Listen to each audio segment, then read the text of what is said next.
Visual equity, उसके लिए वो आप चार्ट लेके जा सकते हैं. Colour vision using Ishihara chart. By confrontation method you need to check for the visual field effects.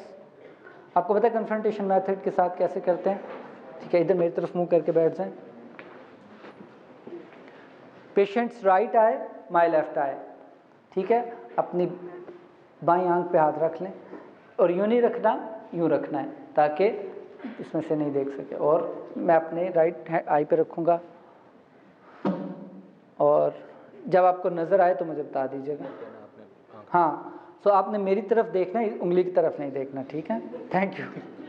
Okay, ठीक है, यहाँ से. ठीक है, और ये ठीक है. फिर मैंने अपना हाथ यहाँ रख लिया. नहीं, आप उधर ही रहते हैं. आगे आप. ठीक है, सो इसी तरह से दूसरी साइड के ऊपर आपने कर लिया. Then the fourth component of examination of optic nerve is light reflex. Light reflex check करने के लिए you need to have 2 torch. 2 किस लिए चाहिए?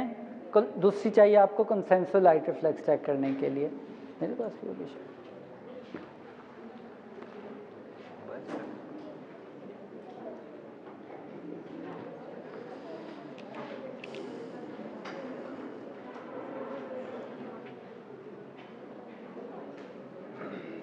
आप कहेंगे I would like to examine the pupillary light reflex in dim lit room. ठीक है, आपने सामने देखना, मेरी तरफ नहीं देखना, क्योंकि मेरी तरफ देखेंगे तो ये it would be near reflex accommodation reflex. ठीक है, सामने देखें और साइड से टॉर्च लेके आनी है आपने. ठीक है, पिपल कंस्ट्रिक्ट कर रही है. Direct reflex is positive. Consensual के लिए मैं थ्रो लाइट यहाँ से नीचे से इस पिपल को देखते हुए. तो अब मैं इस पे देख रहा हूँ कंसेंसुअल है या नहीं है. इन केस ऑफ, और सिमिलरली इस साइड पे करूँगा पहले डायरेक्ट और फिर consensual. In case of optic nerve lesion, अगर राइट ऑप्टिक नर्व लीजन होगी तो pupil would be dilated both direct and consensual on the opposite side would be absent. लेकिन अगर आप दूसरी आंख में लाइट डालेंगे तो यहाँ का consensual would be intact. In case of a third nerve lesion pupil would be dilated but direct would be absent. और अगर आप लेकिन दूसरी साइड का कंसेंसुअल वुड बी प्रेजेंट. और अगर आप दूसरी साइड पे लाइट डालेंगे तो इस साइड का कंसेंसुअल भी एब्सेंट होगा. So if direct and indirect are absent in same eye, it shows third nerve efferent pathway defect. And if direct in one eye and consensual on the other eye, this shows afferent defect. Or then you can also check for the swinging light reflex that shows, that signifies relative afferent pupillary defect. Then you check for the extraocular movements. Extraocular movements के लिए आपने patient से क्या कहना है? मेरी उंगली की तरफ देखें, सर नहीं हिलाना. जहाँ 2 नज़र आए या सर में दर्द हो तो आपने मुझे बताना. ठीक है, इसे देखें. मैंने कौन से मसल चेक किए? Left lateral rectus, right medial rectus. अब right superior rectus, left inferior oblique, left inferior rectus, right superior oblique, right lateral rectus, left medial rectus, right left inferior oblique, a left superior oblique.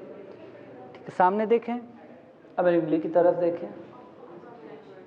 so it's convergence response. बाज़ औक़ात सिर्फ एक्स्ट्राऑकुलर movements का नहीं कहते, वो कहते हैं directly एक मसल चेक करें. For example they would say check right superior oblique. मैं भी थक गया हूँ. You need to understand the concept of कि ये ओब्लिक्स और रेक्टाई हम डिफरेंट पोजीशन में कैसे चेक करते हैं. ये मेरे राइट आई और राइट ऑर्बिट के बारे में सोचें. I is looking straight away, तो ऑकुलर एक्सिस जो है ना वो ये सीधा है, ऑकुलर एक्सिस. ऑर्बिट जो है ना वो यूं है, उसका एक्सिस बाहर की तरफ होता है। सो आई बॉल ये पड़ी है, ऑर्बिट का एक्सिस ये है। अब जो आपके मसल्स हैं एक्स्ट्रा ऑकुलर मसल, वो ऑर्बिटल एपेक्स से राइज कर रहे हैं और जितने रेक्टाई हैं वो आई बॉल के इक्वेटर से आगे जाके अटैच होते हैं।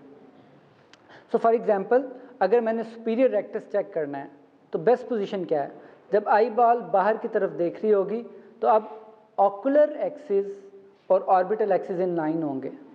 सो when an eye is abducting, so this is the best position to check for recti. Superior rectus सीधा होगा, जब एक मसल सीधा होगा तो वो ज़्यादा अच्छा एक्ट करेगा ना।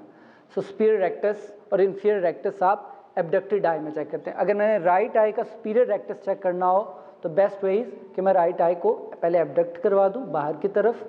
Now the recti are straight और this is the best position to check for the superior inferior recti. Obliques का मामला डिफरेंट है। सुपीरियर ऑब्लिक ऑर्बिटल एपेक्स से ये राइज करता है, medially you can feel even that trochlea, वो trochlea यहाँ पे मौजूद है मीडियली, उसके गिर्द इसका टेंडन कर्व करता है और आई बॉल में इक्वेटर के पीछे आके अटैच होता है।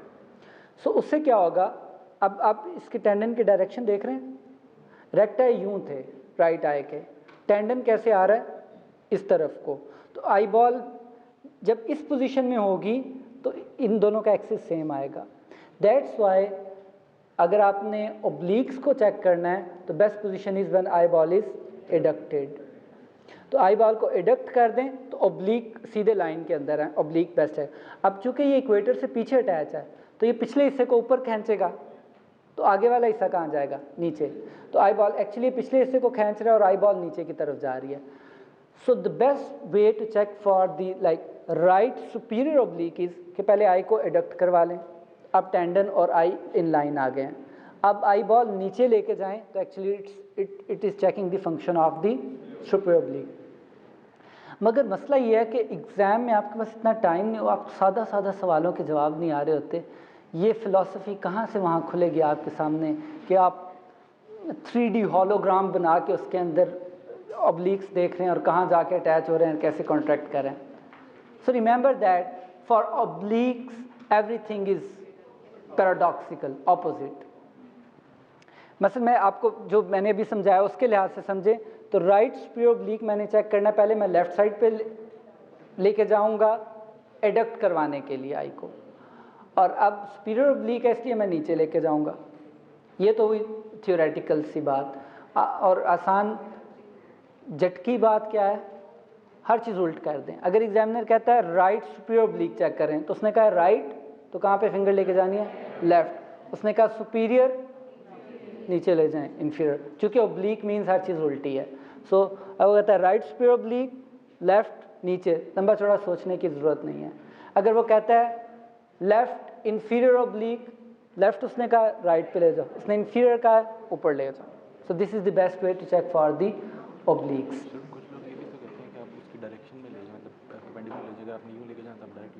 यूँ भी लेके जा सकते हैं। वही कह रहे हैं कि डायरेक्टली भी यूँ किया जा सकता है कि इस तरफ ले जाएं, वो भी बिल्कुल ठीक है। मैं तो आपकी सहूलत के लिए और कंपनी की मशहूरी के लिए आपको ये तरीका बता दूँ।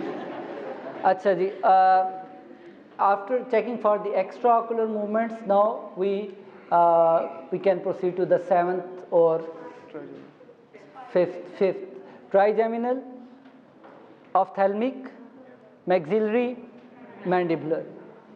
वो सेंसेशन है, इसमें कोई स्पाइनोथैल्मिक डॉर्सल कॉलम नहीं है, एक ही के थ्रू जा रही हैं, so you can check single sensation.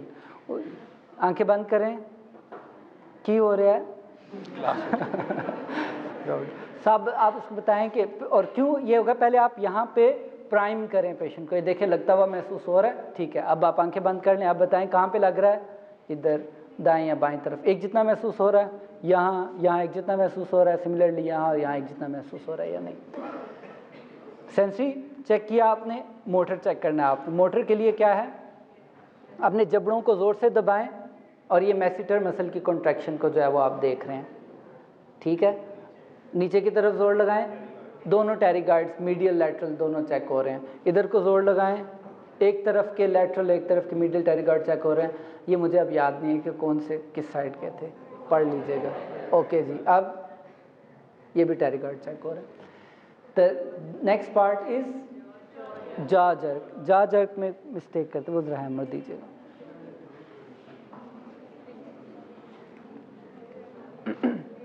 How do you check for the jaw jerk? Partially मुंह थोड़ा सा खुला होना चाहिए. अंगूठा आप ये place your thumb over the chin. अच्छा, एक कुछ लोग यूं करते हैं, वैसे आपकी बेड साइड में भी ऐसे बना हुआ है, मगर the standard thing procedure is you place your fingers over the, अगर थोड़ा सा उस तरफ को कर लें तो इनको नज़र आ जाएगा. आप टेम्पोरलिस की कॉन्ट्रैक्शन को देख रहे हैं ना, तो नज़र तो नहीं आती but you can feel it. So that's why the best way is you place your hand like this. ठीक है, मुंह थोड़ा सा खोलें और उसके ऊपर स्ट्राइक करें. So normally jaw jerk is absent. It would be present or exaggerated in cases of upper motor neuron lesion. Facial बहुत आसान है, 7th की. ओके, आंखों को ज़ोर से बंद करें, खोलने नहीं देनी आपने मुझे. ठीक है, दांत दिखाएं, ये नहीं कहना स्माइल करें, दांत दिखाएं. ओके, मुंह में हवा भरें. कुछ लोग ये भी कॉन्ट्रैक्ट कर लेते हैं, लेकिन प्लेटिज्मा मसल उसको करवाने की ज़रूरत नहीं है. ये और ये एक जैसी आवाज़ आ रही है दोनों तरफ.